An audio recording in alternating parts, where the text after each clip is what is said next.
Olá a todos, sejam bem-vindos a mais um estudo da lição da Escola Sabatina, em que podemos partilhar estes temas acerca da unidade em Cristo, no fundo, a unidade da Igreja. Connosco está o pastor Paulo Cordeiro mais uma vez. Olá, pastor. Obrigado. E vamos fazer uma oração para começar o estudo desta semana.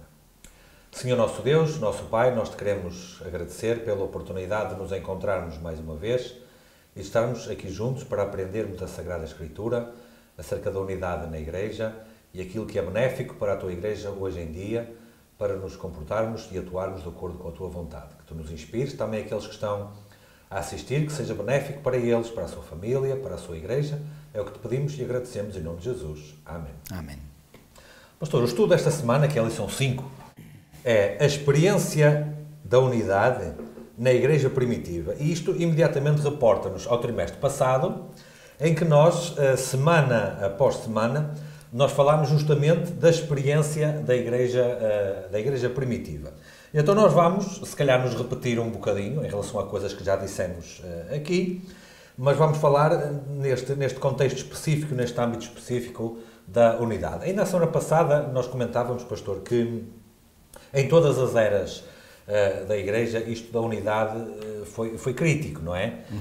Houve crises, houve dificuldades. Aliás, a lição desta semana chega também a falar do Concílio de Jerusalém, que foi organizado porque havia uma crise e havia um perigo de desunião. Mas uma coisa que nós dissemos aqui o trimestre passado, e podemos começar por aí, é que a experiência da Igreja primitiva, portanto, aquela Igreja que foi formada a seguir à passagem de Cristo por esta terra, a experiência dessa Igreja é um modelo, é um tipo daquilo que é a experiência da Igreja no fim do tempo. Então, quando nós falamos acerca do que aconteceu lá na Igreja primitiva, nós podemos perceber como é que a Igreja hoje deve funcionar. E uma coisa que me deixa descansado, por um lado, é que já naquele tempo, pastor, havia riscos de desunião, havia riscos de separação. Portanto, não é uma coisa nova com que nós nos estamos a confrontar. Claro. Podemos olhar lá para trás e perceber como é que devemos funcionar hoje.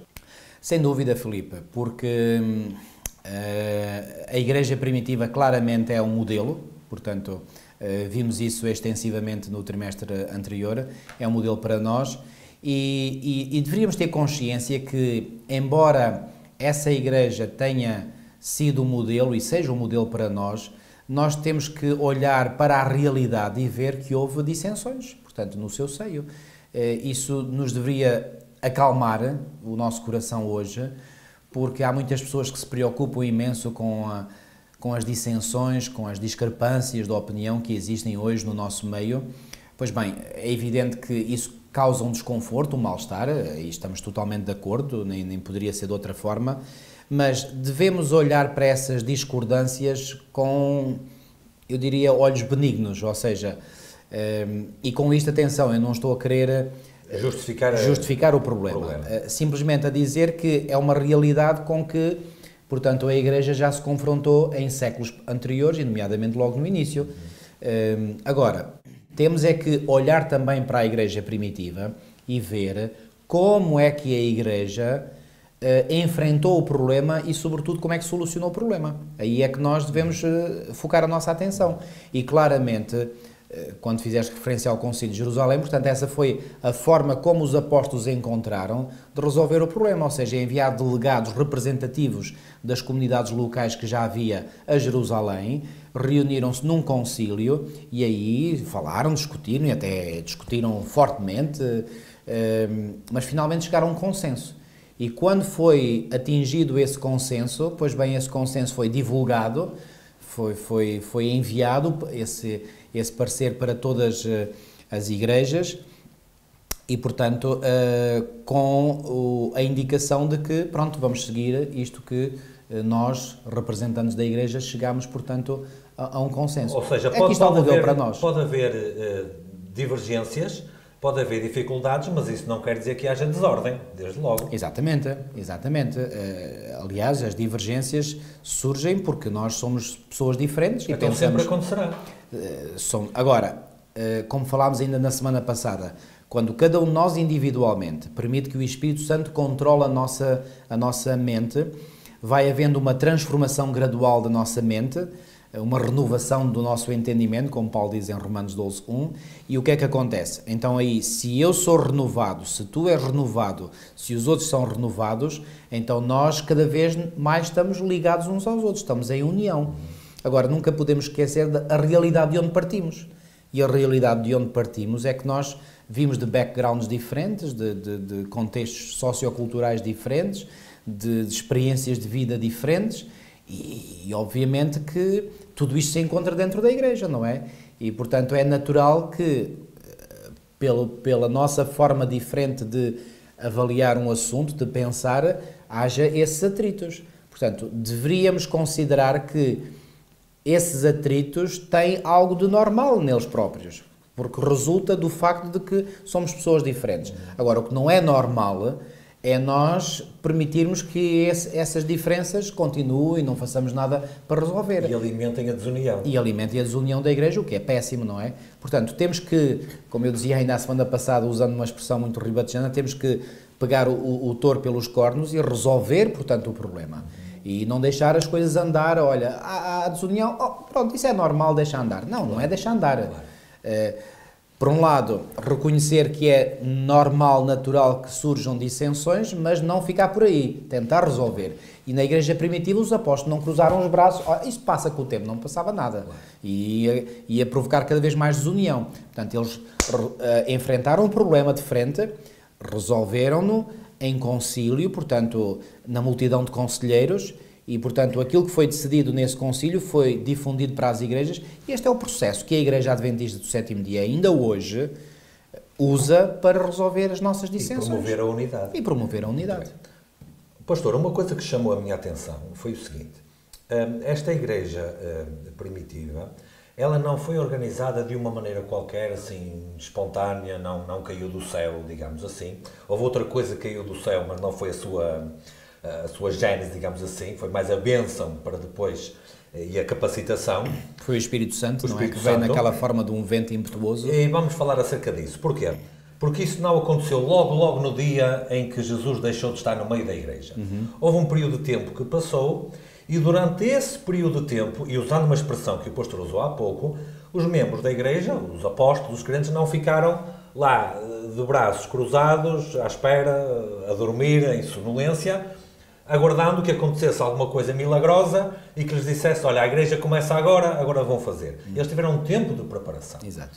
Portanto, a Igreja preparou-se para ser Igreja. E nesses 10 dias que intermediaram desde a ascensão de Cristo ao céu até ao dia de Pentecostes, foram 10 dias, porque Jesus ascendeu aos céus no 40º dia após a sua ressurreição, e o Pentecostes era 50 dias após a Páscoa, e Jesus morreu na Páscoa, daí ele ser apelidado pelo apóstolo Paulo do nosso Cordeiro Pascal. Portanto, nesses 10 dias, estava eu a dizer, portanto, os apóstolos não ficaram parados. Eles juntaram-se, eles uniram-se, eles estavam em oração, em súplicas para que Deus os abençoasse. Eles reconheceram os erros que tinham feito, eles reconheceram que não tinham dado ouvidos como deveriam ao Senhor Jesus, eles pediram perdão uns aos outros, ou seja, eles colocaram muita coisa em ordem. O pastor usou duas palavras, juntaram-se e uniram-se. Isto dentro do âmbito do estudo não são necessariamente a mesma coisa. Não são necessariamente a mesma coisa.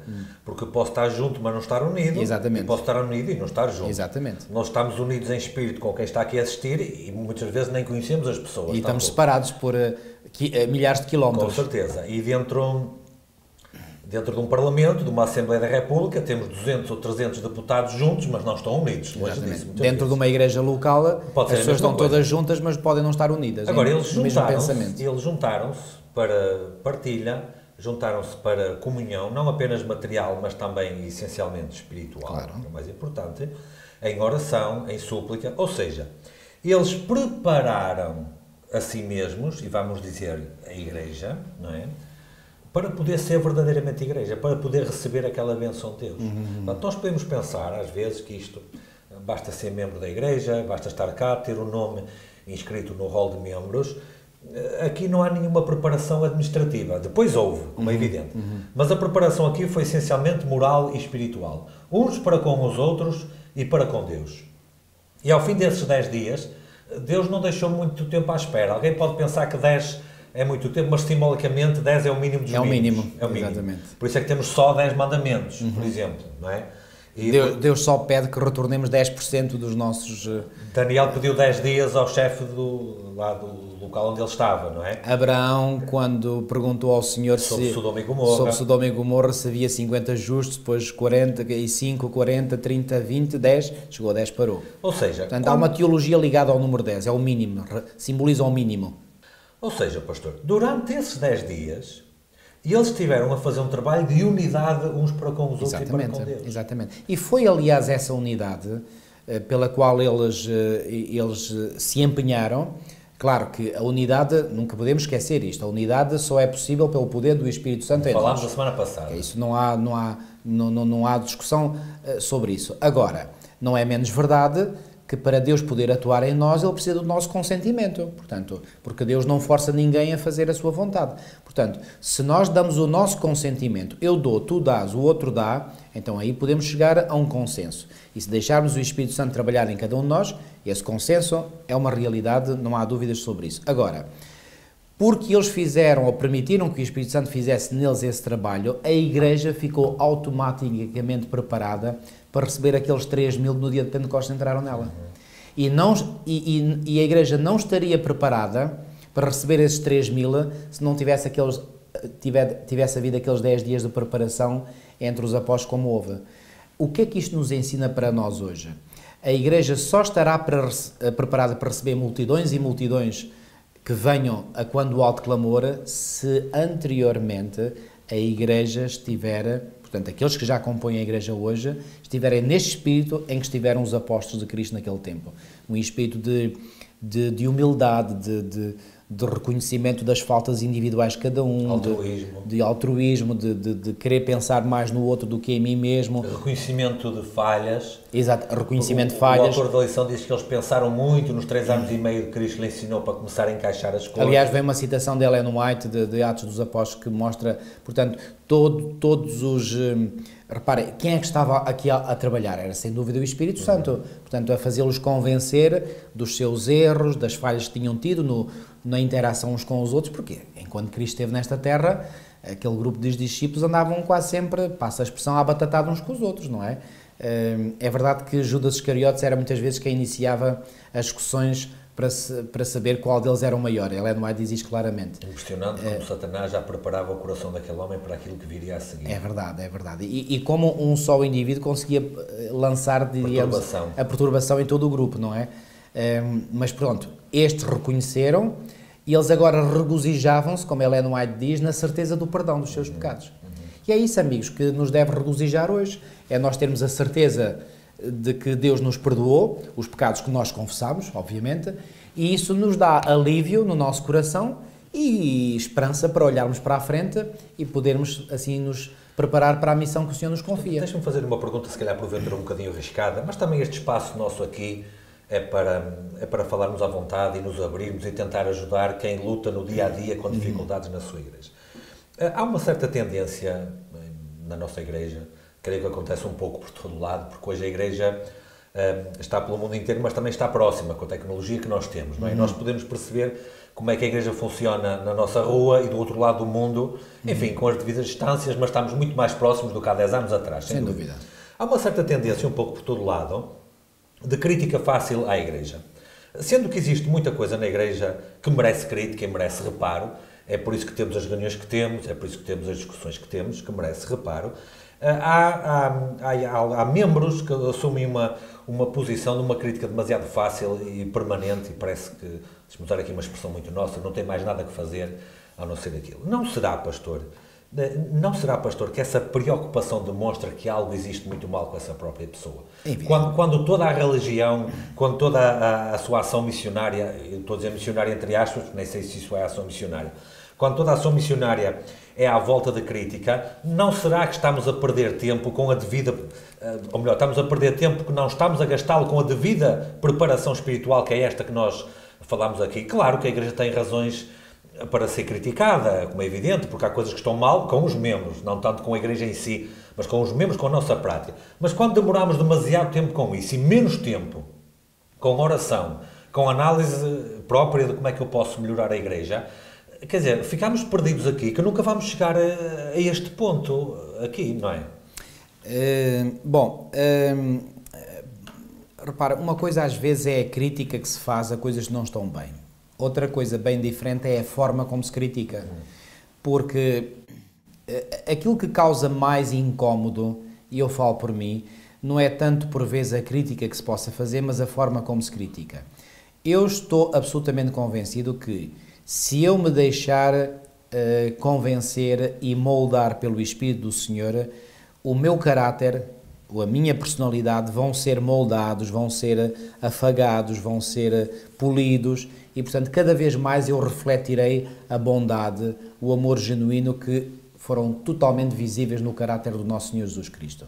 Agora, muitas vezes o que é que acontece? É que as críticas são feitas e a forma como elas são feitas muitas vezes evidencia caracteres, temperamentos, personalidades que ainda não foram totalmente, eu não digo nada, mas não foram totalmente moldados ainda pela graça divina. Que não se enquadram neste tipo de comportamento que nós estamos a ver aqui nestes 10 anos do Pentecostes. É evidente, e eu falo por mim, muitas vezes aquilo que nós vemos que causa tamanha indignação, que muitas vezes na nossa indignação nós explodimos, e isso já me aconteceu muitas vezes, e eu falo por mim. Digamos que é a carne humana a prevalecer. Eu ponho as mãos no fogo porque às vezes há situações que realmente causam indignação em mim. É evidente que aquilo que causa indignação a mim pode não causar indignação ao meu irmão e vice-versa. Aquilo que eu olho e para mim é aquilo, enfim, pronto, não é certo, mas tenho uma certa tolerância, para outro é absolutamente intolerável. Isto aqui temos que ver que as sensibilidades são diferentes, isto depende da nossa experiência de vida, da nossa personalidade, enfim, de vários fatores. Portanto, há pessoas que acham que um pecado, por exemplo, é horrível, mas para outro pecado já acham que aquilo, enfim, já se pode desculpar, já se pode ser tolerante, e exatamente o oposto, quer dizer, ou seja, as sensibilidades são diferentes, e muitas vezes é isto que cria tensões dentro da igreja. Agora, uma coisa é certa, e voltamos a focar o essencial, se cada um de nós individualmente se deixa moldar pelo Espírito Santo lá onde existem as nossas fraquezas, e se permitimos que o Espírito Santo ajude a vencer as nossas fraquezas, então aí é mais do que evidente, já dissemos isto a semana passada e volto a dizer, aí o Espírito Santo nos vai nivelar cada vez mais e, portanto, estaremos a uma só voz, portanto, a uma só voz, num só sentimento. Repara, o que é que era dito da Igreja, portanto, que era de um só o coração, o pensamento daqueles que formavam a Igreja. Agora, relativamente à crítica, eu penso sempre naquelas palavras de Jesus em Mateus capítulo 7, versículos 1 a 5, onde o Senhor Jesus diz assim: não julgueis para que não sejais julgados, pois com o critério com que julgardes sereis julgados, e com a medida com que tiverdes medido vos medirão também. Isto é tão verídico, ou seja, nós recebemos sempre o resultado daquilo que semeamos. Aliás, aquele princípio anunciado pelo apóstolo Paulo que está em Gálatas 6:7 diz: não vos enganeis, de Deus não se zomba, aquilo que um homem semear, isso também ceifará. Se nós semeamos muito juízo, muita crítica, não fiquemos admirados de depois também receber crítica, ou seja, de termos os olhos dos outros postos em nós para nos criticar. Reparem, é assim, se eu for tolerante para com as falhas dos meus irmãos, certamente outros também vão ser tolerantes para comigo. Se eu sou muito crítico, então também vão ser para comigo. Ou seja, eu recebo em troca aquilo que eu semeio. É o que Jesus está aqui a dizer: com a medida com que tiveres medido, vos medirão também. E depois o Senhor coloca aqui uma série de perguntas para a nossa reflexão pessoal. Porque vês tu o argueiro no olho do teu irmão, porém não reparas na trave que está no teu próprio. E repara, Jesus, eu creio que propositadamente usa aqui termos que, não fosse o assunto tão sério, nos fariam rir às gargalhadas, porque estamos a falar de um argueiro, ou seja, uma coisinha mínima, quer dizer, quase microscópica, e uma trave, que é uma daquelas madeiras de sustentação de um edifício, que é uma coisa enorme. É evidente como é que uma trave cabe num olho. Portanto, o senhor está aqui a usar uma linguagem figurada, mas usa termos tão dispares para mostrar o enorme contraste que há, portanto, entre aquilo que nós observamos ou tendemos a criticar no outro, quando em nós mesmos existem, por vezes, coisas piores. E, portanto, o Senhor está aqui a dizer, e ele continua, ou como dirás a teu irmão, deixa-me tirar o argueiro do teu olho quando tens a trave no teu. Hipócrita, tira primeiro a trave do teu olho e então verás claramente para tirar o argueiro do olho do teu irmão. Para que Jesus aqui não está a dizer que eu não posso tirar o argueiro do meu irmão. Ele está a dizer quando tu fores fazer isso, já tens de ter tirado primeiro a trave do teu olho. Ou seja, eu só posso ter legitimidade para criticar outros quando a minha vida estiver irrepreensível. Bom, quantas vezes nós caímos nesta asneira? Eu estou-me a lembrar de Judas, que reclamou pelo derrame daquele perfume que podia-se dar dinheiro aos pobres, quando na verdade ele era digamos que um pouco cobiçoso em relação ao dinheiro e tudo mais. Era ladrão, diz lá o texto bíblico, ele era ladrão e tirava da bolsa o que não lhe pertencia. Portanto, este exercício da crítica tem que ser muitíssimo cuidadoso. Volto a dizer, tem que ser cuidadoso por uma razão muito simples, é que há um equilíbrio muito frágil, muito subtil, entre, por um lado, a necessidade que nós temos, e temos mesmo de não fechar os olhos àquilo que está mal. Essa é uma responsabilidade que pesa sobre nós. Até o próprio Jesus criticou violentamente comportamentos do tempo dele, por exemplo.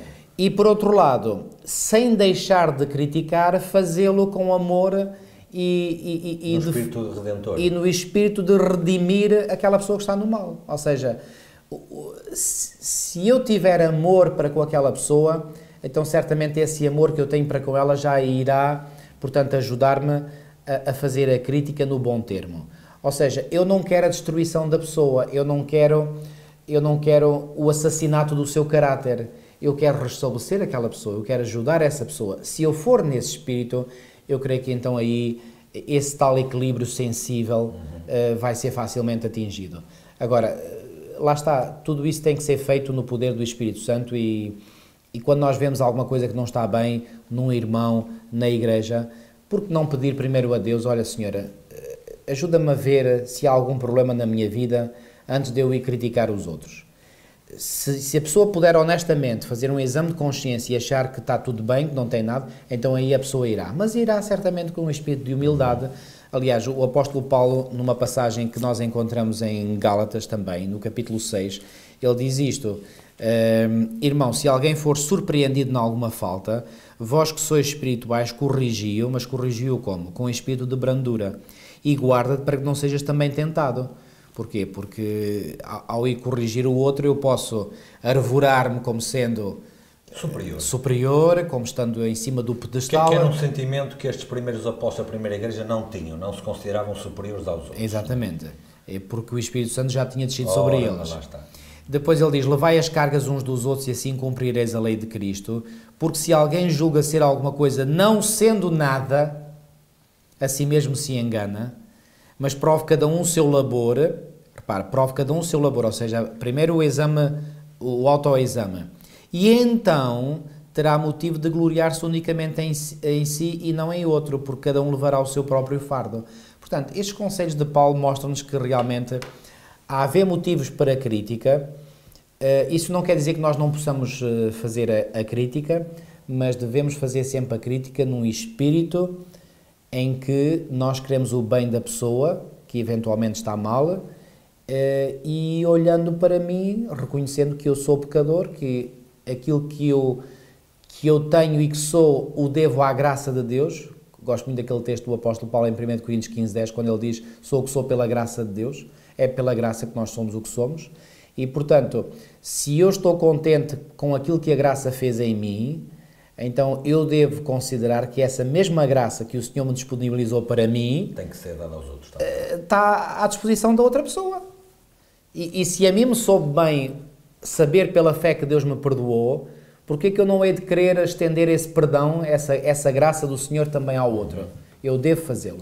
Pastor, nesse contexto, eu vou ler uma frase que está aqui na parte de domingo, que é de Ellen White, que vem nos Atos dos Apóstolos, porque este período de preparação que esta primeira igreja teve foi um período de reflexão também. Sim.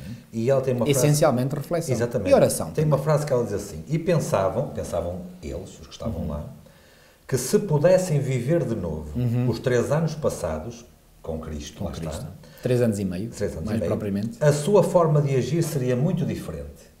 Ou seja, eles estavam a fazer uma introspeção, Exato. estavam a fazer uma análise da própria vida, estavam a fazer uma análise dos próprios comportamentos e estavam a dizer, nós fizemos mal, devíamos ter feito outra maneira. Exatamente. Ou seja, eles estavam, pelo Espírito do Senhor, a dizer assim, nós procedemos errado, a partir de agora vamos proceder de maneira diferente. Exato. E eu gostaria de sugerir que, no meio de uma vida tão atarefada que às vezes nós temos na nossa igreja, na nossa vida pessoal, seja lá o que for, de tantos programas que nós temos na igreja, se calhar, não estou a dizer isto um programa formal, não é?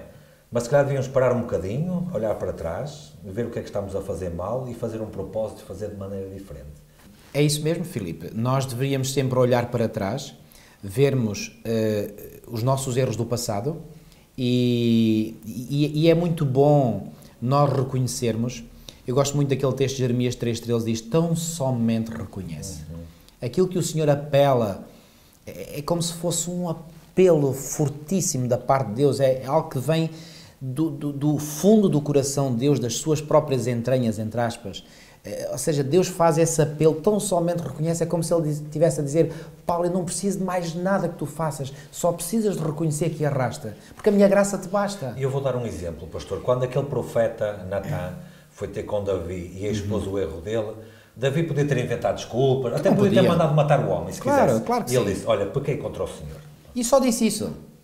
E ao dizer isso, era tudo o que Deus queria dele. Claro que houve consequências, claro que houve problemas. Aliás, mas as consequências já foram vividas por um homem perdoado. Claro. Não por um homem não perdoado. A vida da família dele foi uma tragédia a partir daí. Verdade. Um filho a matar outro, quer dizer... E o que é que susteve Davi ao sofrer todas essas consequências que ele sofreu? A certeza que ele tinha na sua mente tinha sido perdoado pela graça do Senhor. Ou seja, se não fizermos esta reflexão, o perdão de Deus não pode vir. E a pessoa vive atormentada consigo mesmo, com a sua casa, com a sua igreja, vive com muitos problemas, porque vê problemas em todo o lado e não percebe que a resolução do problema está consigo mesmo. Porque quando nós resolvemos os nossos problemas, automaticamente nós ficamos tranquilos, ficamos em paz. Há uma perspectiva diferente com relação a tudo. Tudo. Paulo diz em Romanos 5:1, justificados, pois, pela fé, temos paz com Deus por meio do nosso Senhor Jesus Cristo. Portanto, a paz de Deus que o mundo não pode dar, porque simplesmente não a tem, que só Deus pode dar, essa paz é apanágio de todo o cristão que se entregou ao Senhor confiando na sua graça para o perdão dos seus pecados. Todos nós pecamos, todos nós erramos e, portanto, precisamos, é uma necessidade imperiosa, nós necessitamos da graça do Senhor como pão para a boca, aliás, mais do que o pão para a boca. Claro. Porque a gente pode viver algum tempo sem pão, mas sem a graça não podemos viver em tempo algum. Portanto, precisamos da graça do Senhor.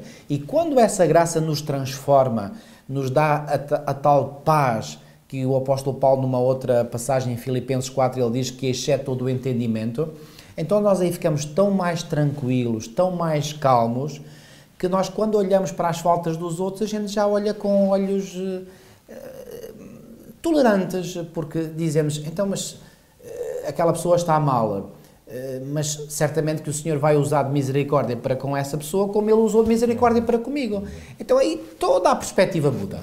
E nós, volto a dizer, não é ignorar o erro, não é chamar ao mal bem, não é nada disso. A poeira para debaixo do tapete. Nada disso. É reconhecer, é mal sim, mas esse mal só pode ser, portanto, combatido pela graça e pelo poder do Senhor em nós. Todo o coletivo é sempre a soma dos indivíduos. Claro.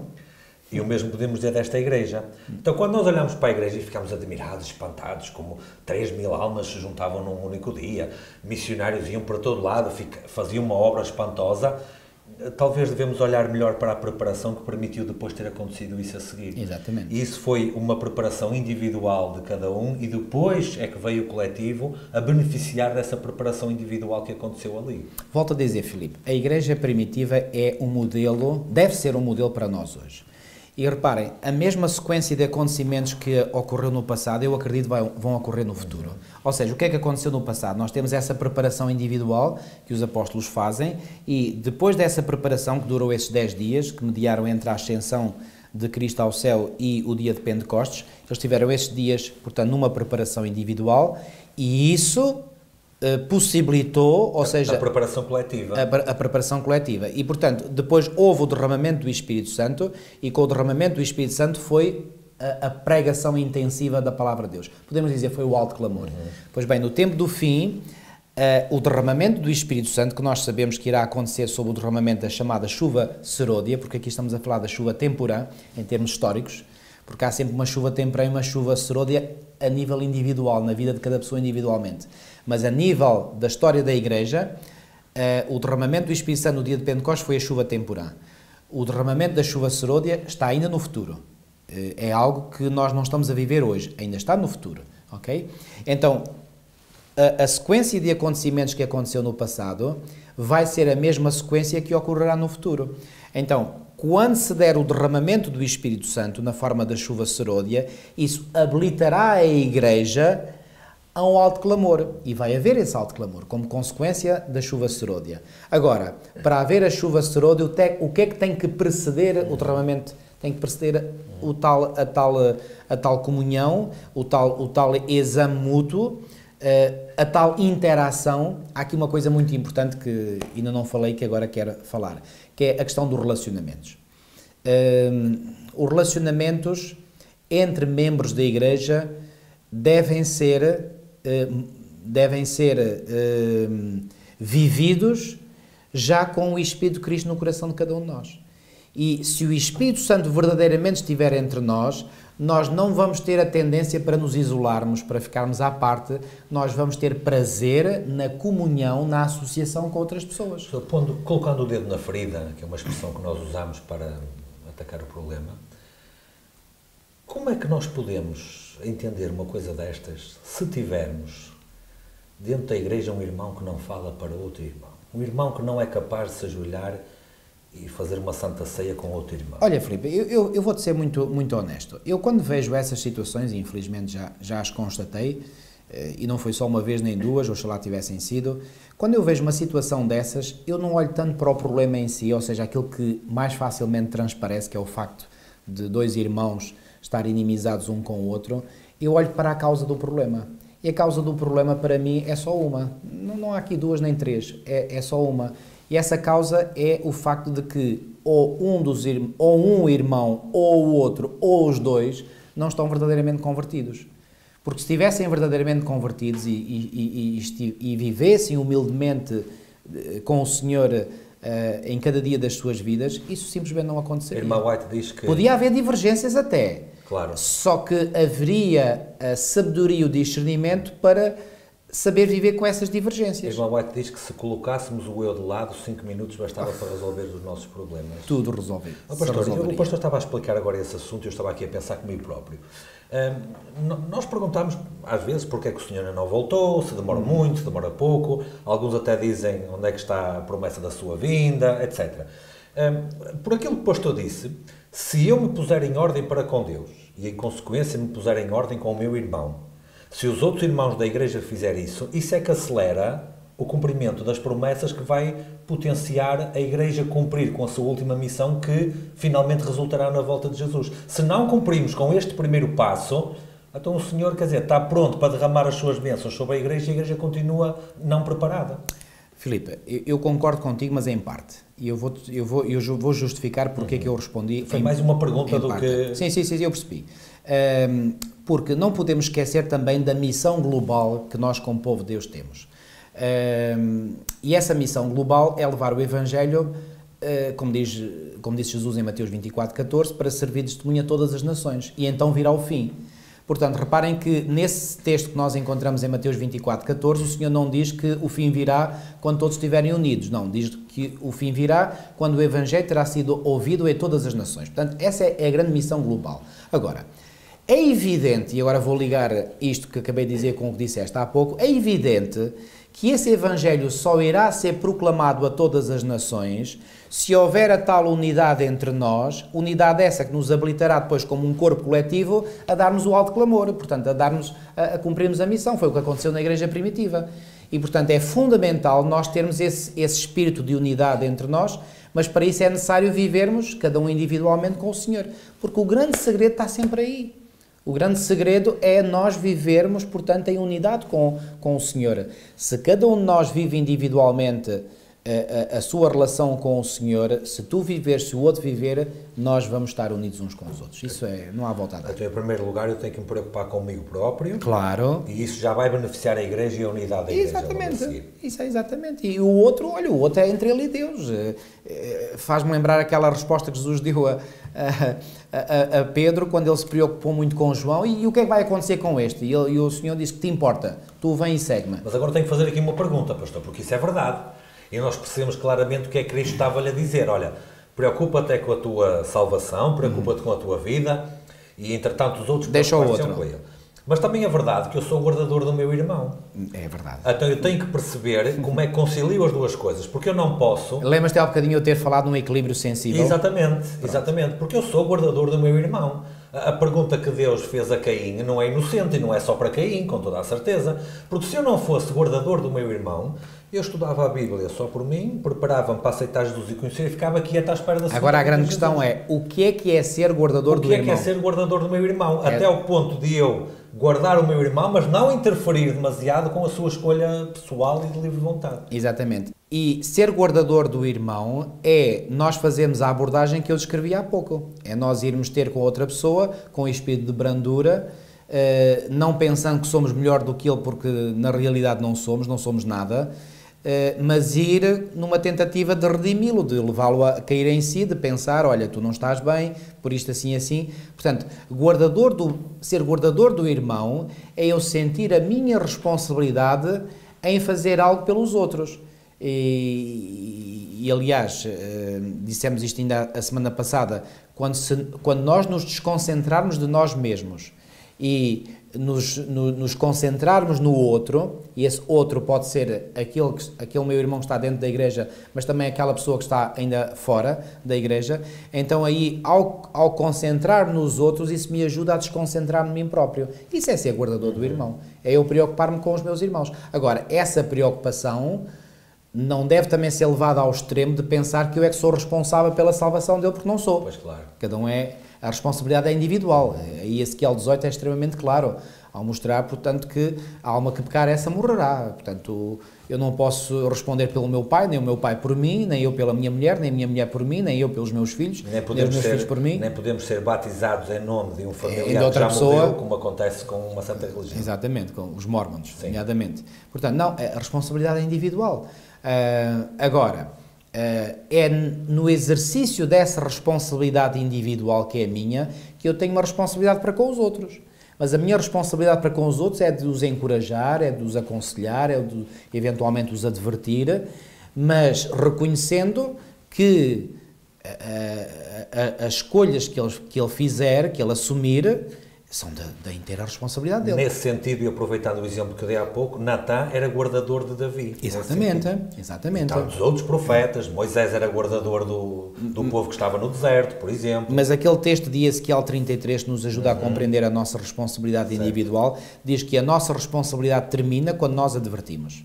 Porque aí começa a decisão do outro. Começa a responsabilidade agora, para usar aqui uma expressão muito portuguesa, a batata quente agora fica em cima do outro. Portanto, agora ele é que tem que se desenvencilhar dela.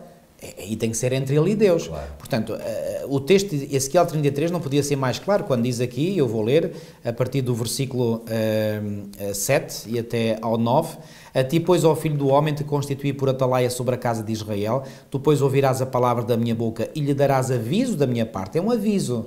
Eu não estou aqui a forçar as pessoas a aceitar a salvação, a aceitar o plano de Deus. É um aviso, é um conselho que eu dou. Se eu disser ao perverso, certamente morrerás, e tu não falares para avisar, é avisar, não é mais nada, eu não vou interferir na escolha dessa pessoa, eu vou aconselhá-lo, eu vou dizer, olha, tu deverias seguir por este caminho, tu deverias fazer isto, não deverias fazer aquilo, é um conselho, a decisão é sempre da pessoa, nunca podemos esquecer isto. E nenhum de nós pode interferir no processo de escolha da outra pessoa. Se eu disser ao perverso certamente morrerás, e tu não falares para avisar o perverso do seu caminho, morrerá esse perverso na sua iniquidade, mas o seu sangue eu demandarei de ti. Mas se falares ao perverso para o avisar do seu caminho, para que dele se converta, e ele não se converter do seu caminho, morrerá ele na sua iniquidade, mas tu livraste a tua alma. Portanto, qual é a nossa responsabilidade como guardadores do nosso irmão? É de avisar, é de aconselhar, não é de decidir por ele. Aliás, o próprio Cristo Advertiu, aconselhou, repreendeu e nunca decidiu por ninguém. E nunca decidiu por ninguém. Portanto, Cristo era também guardador dos outros, mas não interferia na escolha deles. Não interferiu. Aliás, naquela exclamação que Deus pronuncia sobre Jerusalém, que nós encontramos em Mateus 23, o Senhor diz isto, Mateus 23, 37, Jerusalém, Jerusalém, que matas os profetas e apedrejas os que foram enviados. Quantas vezes quis eu reunir os teus filhos, como a galinha ajunta os seus pintainhos debaixo das asas, e vós não quisestes. Então ele não ajuntou porque eles não quiseram. Porque eles não quiseram. O que é que isto mostra? Que o Senhor respeitou a liberdade de escolha deles, não escolheu por eles. A escolha é algo que só eu posso fazer. Eu não posso fazer a minha escolha por ninguém. Eu não posso tomar decisão pelo meu filho, pela minha mulher, por ninguém. Ou seja, durante 120 anos, Noé foi o guardador do seu irmão. No sentido de avisá-los. Claro, mas quando teve que entrar na arca e lamentar os outros ficarem de fora, entrou. Entrou. Muitas vezes há pessoas que não entendem este conceito fundamental, que é um conceito fundamental da palavra de Deus, o conceito de que Deus respeita a liberdade de cada um, e acham que, por exemplo, um líder da igreja tem que obrigar uma pessoa a agir desta maneira ou a agir daquela. Não podemos, quer dizer, porque se fizermos isso, então quer dizer, eu quero resolver um mal e levanto um mal ainda pior. Claro. Não pode ser, portanto, eu não posso obrigar ninguém, Deus não obriga ninguém, portanto, quem somos, se Deus que é Deus, não obriga ninguém a fazer a sua vontade, quem somos nós, seres humanos, para obrigar o nosso próximo a fazer? Simplesmente não podemos. Agora, podemos isso sim, e volto a dizer, a pergunta que eu fiz há bocadinho intencional é o que é um guardador do irmão? Um guardador do irmão é alguém que avisa, que aconselha, mas não obriga e não escolhe pelo outro. Muito bem. Pastor, gostaria de comentar uma frase que o autor coloca aqui, porque esta igreja começou com uma manifestação enorme do Espírito do Senhor, claro, ela foi capacitada, e ela tinha resultados estrondosos, era uma igreja pujante. E o autor diz aqui uma coisa muito interessante, que é o seguinte: esta nova comunidade passava tempo a aprender com os apóstolos tudo acerca de Jesus. Será que hoje em dia nós passamos tempo suficiente a aprender a razão pela qual pertencemos à igreja, a razão da nossa fé, os princípios bíblicos? Será que nós passamos tempo suficiente com isto? Ou se não, será que muitos dos problemas que nós temos na nossa vida e com os quais nos deparamos são o resultado dessa falta de tempo a aprender a partir das Sagradas Escrituras? Eu não tenho a menor dúvida que esse é o problema. Agora, repara, eu não tenho dúvidas nenhumas, aliás, vejo isso, constato isso cada vez mais, de que os membros de igreja cada vez andam mais atarefados, com muito pouco tempo, e muitas vezes reparem, aquilo que deveria merecer a maior atenção da parte de cada um de nós, e eu me incluo também a mim, é exatamente aquilo que fica para último, que é a nossa comunhão com Deus, que é o estudo da Palavra de Deus, que é o intensificarmos o conhecimento da Palavra de Deus. Porque isso é preparação espiritual, não é intelectual. E isso que devia ser a primeira prioridade, muitas vezes é deixado para o último da lista. E quando todas as outras gastam as nossas energias, já não chega tempo para isso. Já não chega tempo para isso. Agora, é um facto que, por não darmos a devida atenção a esse aspecto que é absolutamente essencial na nossa vida, depois nós estamos aqui na ignorância e depois queremos fazer as coisas consoante achamos ser melhor e depois daqui resulta que andamos todos aqui muitas vezes portanto aqui Faz-me lembrar, pastor, aquele irmão... Em problemas uns com os outros, quando poderia ser evitado. Aquele irmão que era batizado há 28 anos, tem uma história real, sem mencionar nomes, como é evidente, até porque eu nem sei o nome da pessoa, sei quem contou isto. Aquele irmão que era batizado há 28 anos e ficou muito feliz porque um vizinho, lá quem era, queria saber acerca do sábado. Então, batizado há 28 anos, foi ter com o pastor da igreja a perguntar que versículos da Bíblia que falavam sobre o sábado, por exemplo. Então, dá vontade de rir, mas devia dar vontade era de chorar até. Claro. Porque é evidente que nem toda a gente sabe tudo, mas há básicos fundamentais que quem estuda a Bíblia todos os dias, para isso que serve a lição da escola sabatina. Quem estuda a Bíblia todos os dias, regularmente, com frequência, se calhar não sabe fazer um seminário detalhado sobre Daniel e Apocalipse, mas os fundamentos da nossa fé consegue apontá-los na Sagrada Escritura. Na pior das hipóteses, sabe ler os 10 mandamentos, as bem-aventuranças, o Sermão do Monte, enfim. Isso faz-me lembrar uma situação real que um dia vivi com um amigo meu, que me pediu textos realmente também para a questão do sábado. Bom, eu dei-lhe esta resposta que dei porque ele é meu amigo e eu tenho confiança com ele. Disse: olha, tu estás há tantos anos da igreja e não sabes fazer um estudo bíblico sobre o sábado? Ele ficou um bocadinho ficou um bocadinho incomodado comigo, porque achou que eu estava, portanto, a acusá-lo, mas no fundo o que eu quis fazer foi, digamos, abaná-lo um bocadinho, abanar a sua consciência, porque nós temos uma responsabilidade, quer dizer, como membros da Igreja. Bom, eu sei que ele sabia, atenção, ele apenas, claro, creio que apenas queria confirmar se tudo aquilo que ele sabia... Estamos apenas a aceitar como exemplo. Exatamente, e portanto não houve nenhum problema que resultasse disto, mas isto para dizer o quê? Nós temos uma responsabilidade como membros da Igreja, e essa responsabilidade é manter a nossa comunhão com o Senhor. Agora, para mantermos a comunhão com o Senhor, é impossível nós mantermos essa comunhão se desprezamos a oração e desprezamos sobretudo o estudo da Palavra de Deus. Porque, como o apóstolo Tiago diz, é preferível nós ouvirmos do que falar. Portanto, é preferível nós ouvirmos o que Deus tem a dizer a nós através da sua palavra do que nós falarmos a Ele em oração.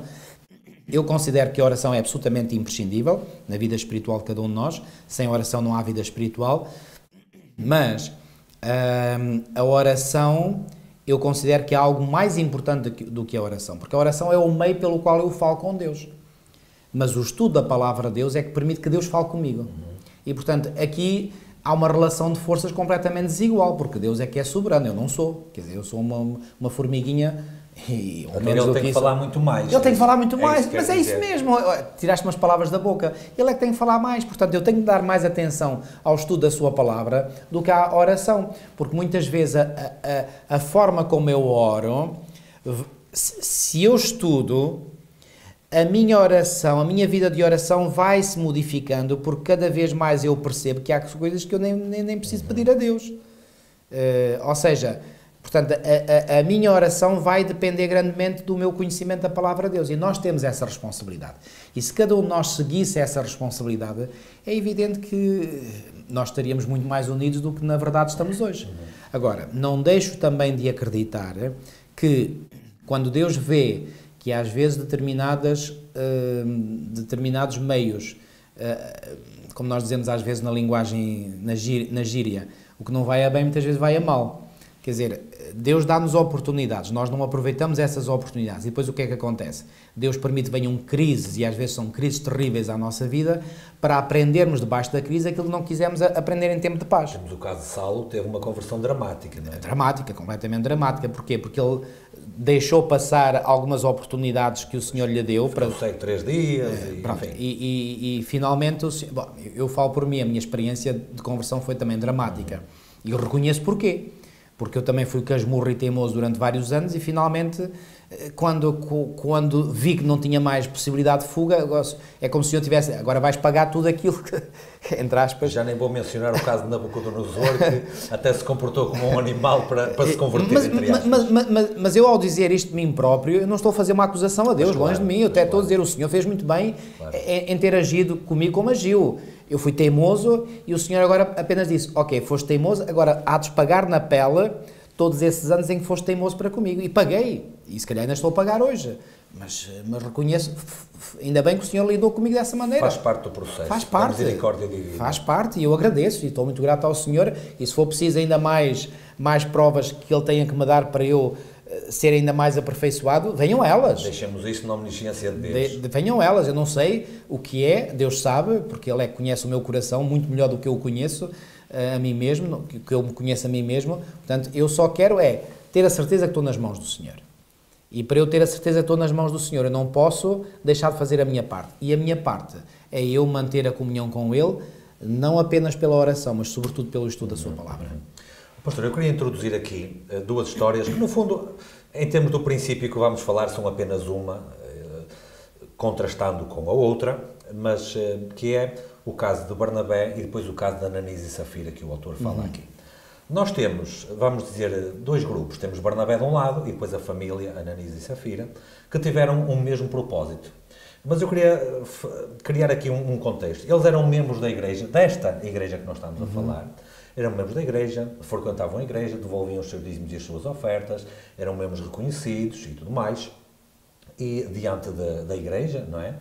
E estes dois grupos tiveram um mesmo propósito, que foi fazer uma oferta para a igreja, que é um propósito louvável e que certamente Deus saberia reconhecer isso mesmo.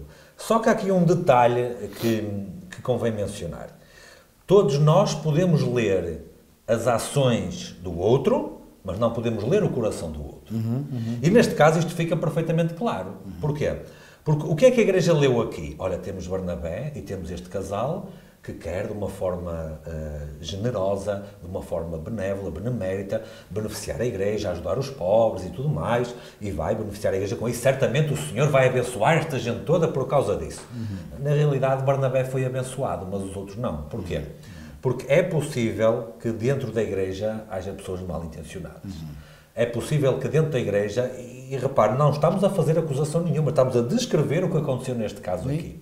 Porque o que acontecia era que o propósito era bom, mas depois o motivo lá no coração alterou-se um bocadinho, no caso da Ananias e Safira, afinal é muito dinheiro, se a gente der só um bocadinho já ficamos bem vistos lá na Igreja e podemos beneficiar o resto. Pastor, isto, mais do que uma responsabilidade diante da Igreja, isto implica uma responsabilidade diante de Deus. Sem dúvida. Sem dúvida. Porque eu consigo enganar o pastor consegue me enganar a mim, mas nenhum de nós engana a Deus. Exatamente. E foi aqui depois o que os apóstolos... Aliás, o mandamento diz, não dirás falso testemunho contra o teu próximo, não diz contra Deus. Pois, porque contra Deus já não pode dizer falso testemunho. Ninguém engana. E aqui os apóstolos me disseram, olha, vocês enganaram a Igreja, isso já toda a gente sabia. Não, vocês tentaram enganar o Espírito Santo, vocês tentaram mentir ao Espírito Santo, mas como é que vem a ser isso? Neste caso concreto aqui, isto foi um caso fatal, que a punição de Deus veio logo na hora. Portanto, isto demonstra que já havia aqui antecedentes, porque ao longo de toda a Bíblia não estou a ver... Ou seja, ali o Senhor não perdeu tempo em que aquele caso pudesse minar, porque iria minar. E assim, aquela disciplina imediata, portanto, fez logo despertar os outros para a necessidade.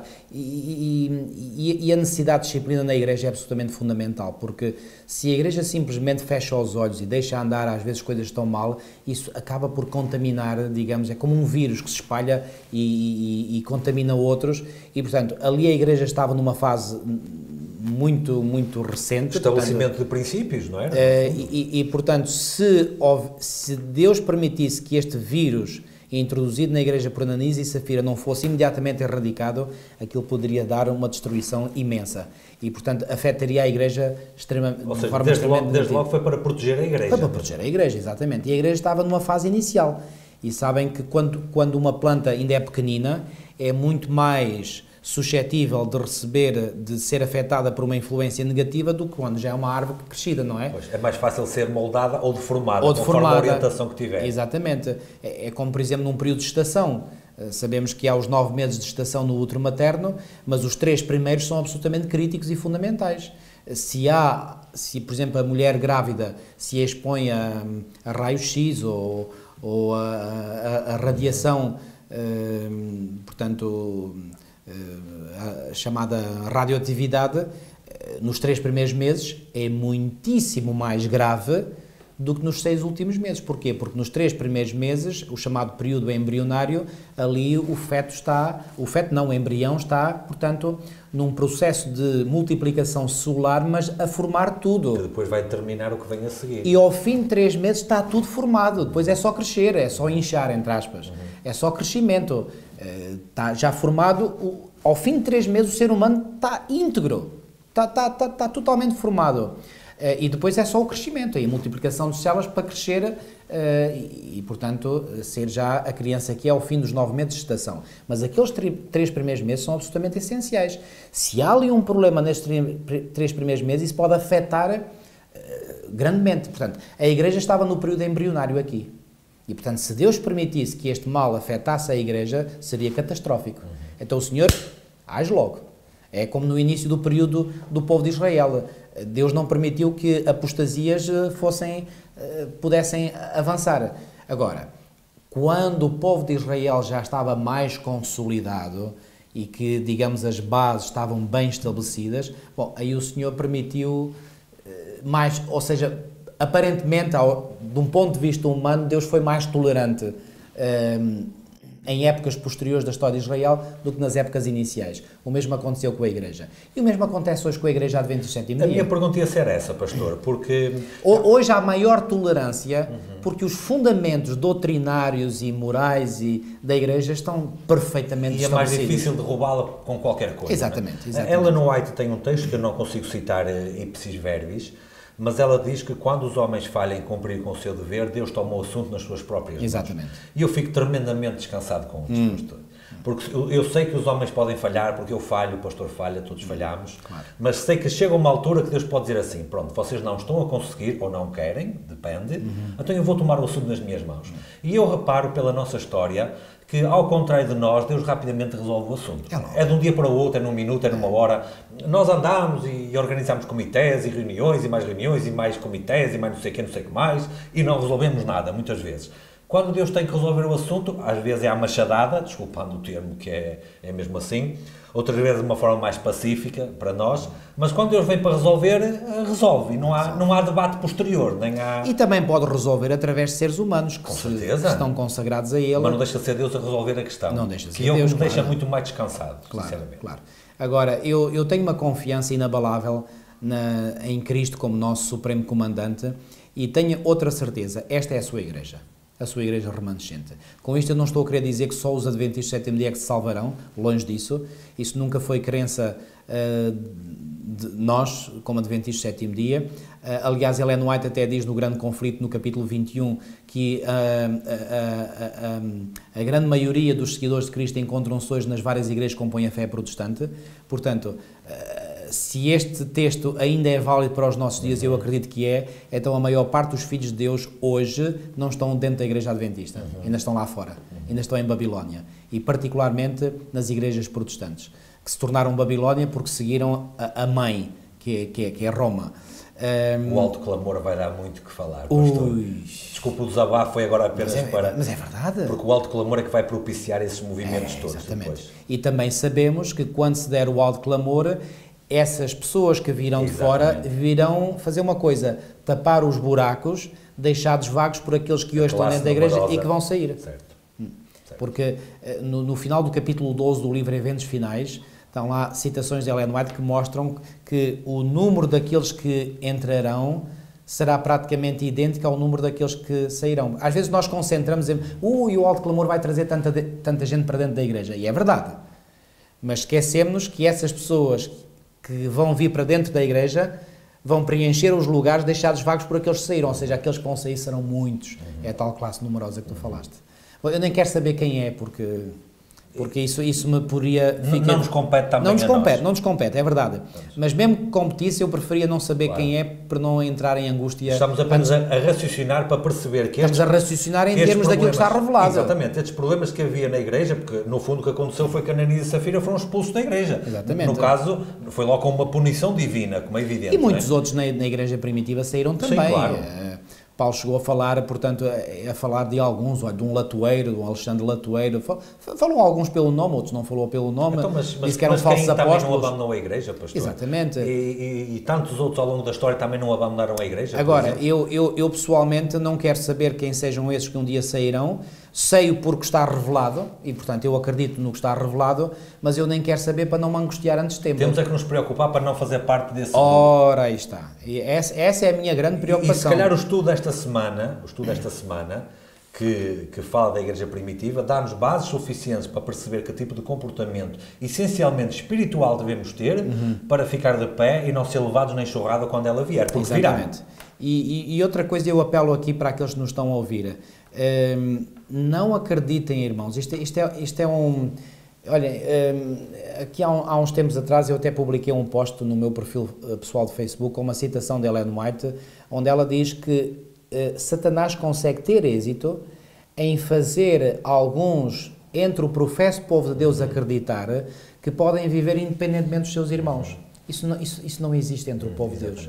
Portanto, nós temos que depender de Deus, é verdade. Isso não é quer dizer depender dos irmãos, mas é viver em harmonia com eles. E, portanto, com o pensamento geral da Igreja. Quando nós pensamos que podemos viver à parte dos irmãos, aí nós, sem nos apercebermos, e muitas pessoas, eu acredito, elas não se apercebem disso, já foram vítimas do engano satânico, e esse engano satânico, se não for extirpado a tempo, pode levar e seguramente conduzir essas pessoas para a perdição. Alguém disse com muita razão, todo o predador sabe que para apanhar a presa é melhor isolá-la da manada. Exatamente. E quando isso acontece na nossa igreja, eu consigo imaginar Satanás a aplaudir, que é mais fácil apanhar uma pessoa que está fora do redil. Exatamente.